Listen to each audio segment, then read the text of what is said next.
Here we have a question that gives us percent by mass of various elements in a compound. It gives us the amount of carbon, the amount of hydrogen. It does not give us the amount of oxygen, but we can simply add the first two numbers together and subtract them from 100. What this problem doesn't give us is the mass of the substance. So to find the empirical formula, we first must assume that we have a 100-gram sample. That will allow us to at least get started, and therefore each one of these numbers that's currently representing the ratio in percents, we will use them to represent the ratios in grams.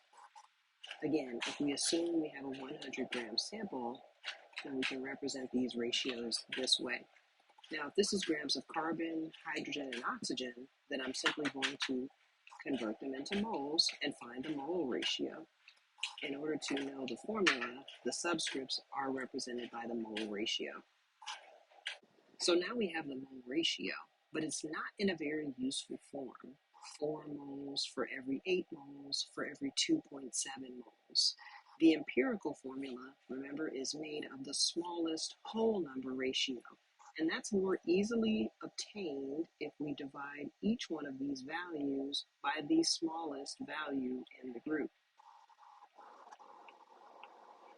This will give us a ratio of, now we have ratios that are easier to look at and add into a formula. However, they're still not whole numbers. So the whole numbers are what I will need to write the proper subscripts in between the carbon, the hydrogen, and the oxygen. 1.5, 3, and 1, these are not whole numbers.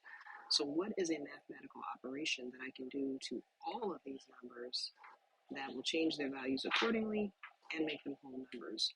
I can double them.